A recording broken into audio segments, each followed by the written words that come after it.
Henry Ford was the Elon Musk of his day.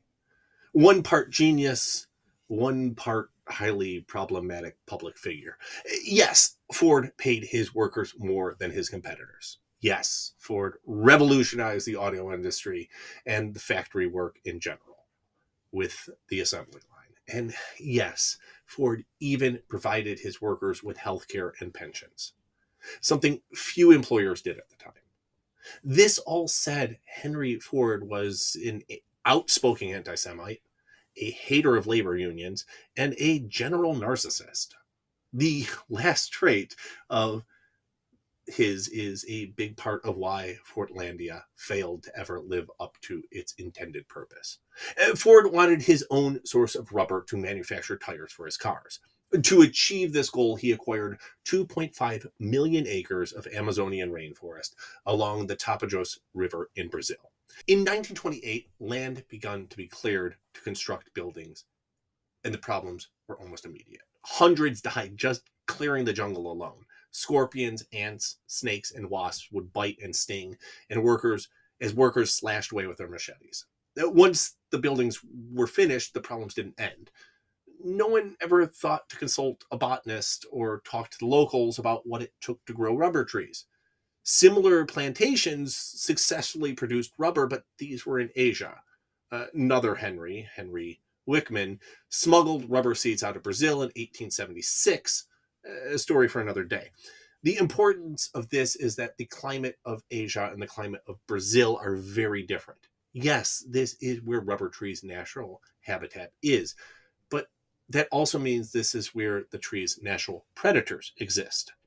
When you plant trees side by side, orchard style, disease can spread very quickly from tree to tree, which it did. In addition, when you clear cut the land, well, it's not called the rainforest for nothing. It rains a lot. And that rain, without a dense canopy of trees to deflect or soak in the moisture, the soil simply erodes the earth, washing away vital nutrients. When it's not raining, the sun beats down on the land below. Again, a canopy of trees helps protect the plants closer to the ground. With clear-cut plantation-style growing, the trees feel the full wrath of the sun. What I'm trying to say here is that the trees just didn't grow in a way that was fruitful. If only that was the full extent of the problems. Henry Ford had many beliefs, and he felt everyone should live by them.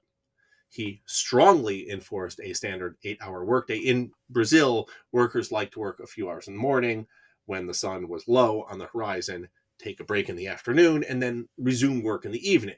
To him, what worked in American Midwest should work everywhere. In fact, Fordlandia looked like a Midwestern suburb transposed into the jungle. Ford was also a vegetarian and a firm believer in American prohibition. Even though liquor was legal in Brazil, it was not allowed in Fordlandia. Employees would sneak away in the night to the Island of Innocence with its numerous bars and brothels for entertainment.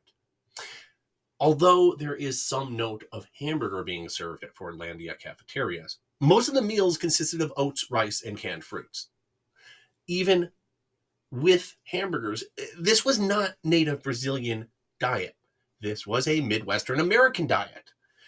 It didn't really agree with the stomachs of many of the workers. The food actually resulted in riots in the town, and at one point, workers grabbed their machetes, cut power and telegraph lines, and chased the managers and the cooks into the jungle.